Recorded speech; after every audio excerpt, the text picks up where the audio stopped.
So, folks, I covered this the other day. My dog. Oh, no. I covered this the other day. Ben Burgis wrote a tweet about me, to me, actually, in response to his announcement that he's debating Charlie Kirk. Charlie Kirk, again, advocates for the erasure of transgender people. He supports laws that basically declare that being transgender is unlawful or abusive and bans medical care for trans people. He supports the anti-abortion laws. In fact, he said he wants to go even further, and he also wants to make Texas's awful laws nationwide. Charlie Kirk is a total maniac. But Ben Burgis is okay debating people that agree that, erasing and genociding an entire population, that's good. Gay people, get rid of them. Trans people, get rid of them. Minorities, get rid of them. That's great. Let's debate whether or not black people should be allowed to live. That's Ben Burgis's outlook on life. But if someone is slightly rude to him, you can't do it. You can't debate. Sorry, you're a huge A-word, is what he said. But so he tweeted this on October 1st, and I made a video. But then he tweeted the same thing to Lucy Lemons on Twitter.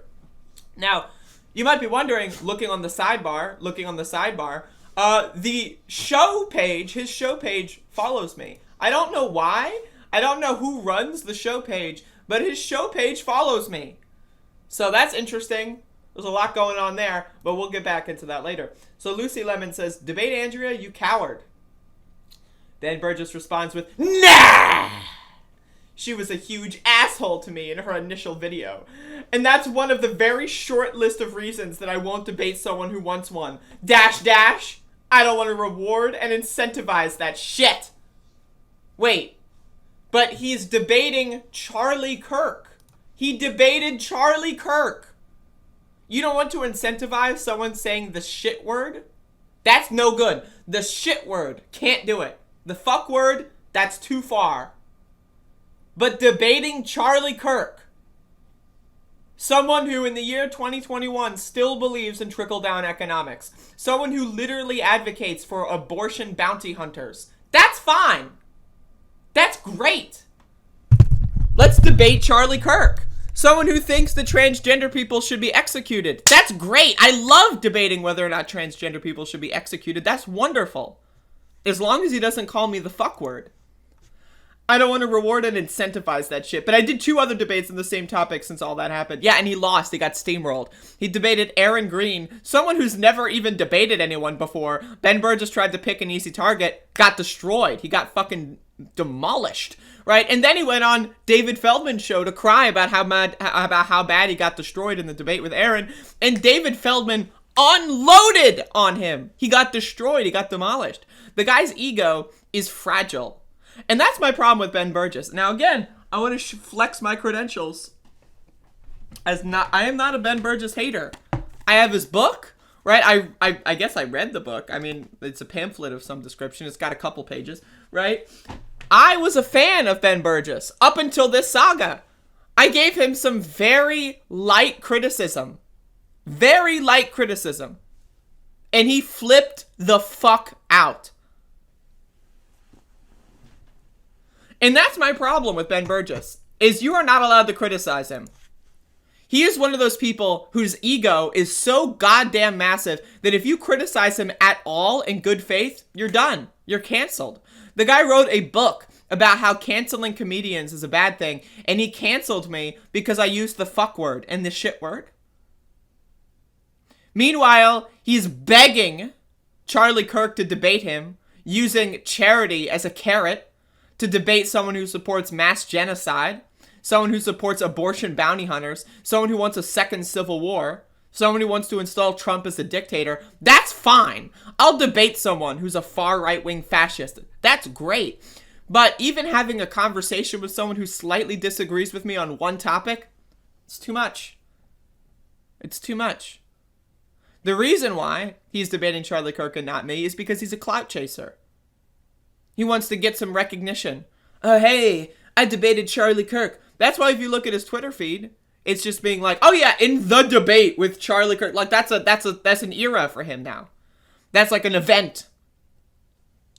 It's like, oh yes, when I debated Charlie Kirk. It's like, we all know You debating Charlie Kirk accomplishes nothing because neither of you are going to come out thinking anything else. And no one who watches the debate is going to come out thinking anything else. People are only going to watch the debate if they're fans of Charlie Kirk and they're going to come away thinking Charlie Kirk's really funny and you're stupid. Or if they're fans of you, they're going to come away thinking Charlie Kirk is really stupid and you're really funny and smart. That's it. That's all the debate accomplished. But he won't debate me because he knows, one, that I'm correct and he's stupid and he doesn't want to like actually admit that he's wrong. Two, he doesn't want to have a debate where people who follow him originally find the debate and then go like, ooh, Ben Burgis is a little off the plot. That's why he's, again, did 2 debates with David Feldman and Aaron Green and then tried to cover them up, never talks about them. He goes on his Twitter page, oh, the debate with Charlie Kirk. Yeah.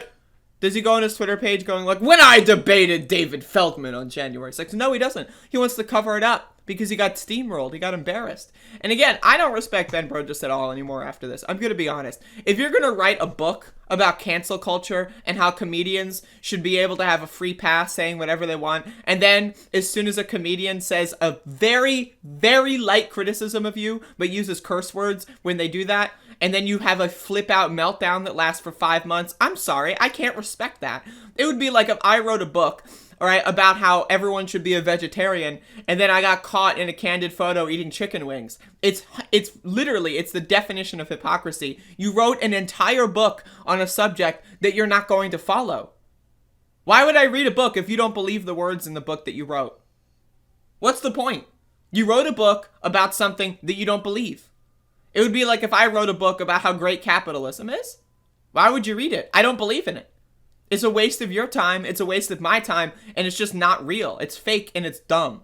And so again, I have no respect for Ben Burgis. I'm gonna be honest with you. I'm really, like all he had to do was like, you know, we had the conversation in DMs. I apologized to him in DMs for using naughty words. All he had to do is say like, maybe I'm busy, you know, like he could have come up with a better excuse, but he didn't. He pulled the Glenn Greenwald strategy. I don't know, man. It's embarrassing. So I hope Ben Burgis gets his shit together because as of right now, I can't stand the motherfucker.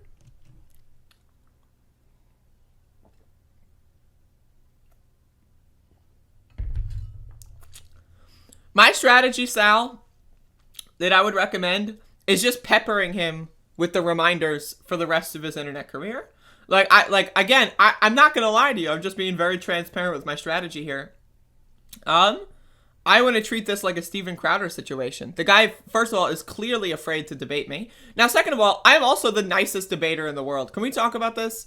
Like, I debated, like, some, like, weird force the voter, which, again, shout-outs to Jason for coming on the show. But I had a debate with a weird force the voter, and I was super nice and respectful. I think a lot of what Jason on my show last week was saying was stupid, dumb fuck garbage. But I was the nicest debater in the world, right? I've debated literal neo-Nazis, and I've been very respectful to them. So the idea that Ben Burgis is afraid to debate me, I think is ridiculous. The guy's just a fucking scaredy cat.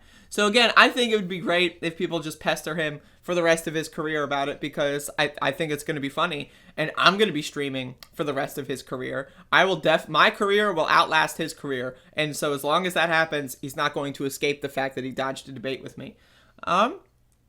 It doesn't even need to be a debate. It could just be a conversation. It doesn't even need, but you know, whatever. What are you gonna do?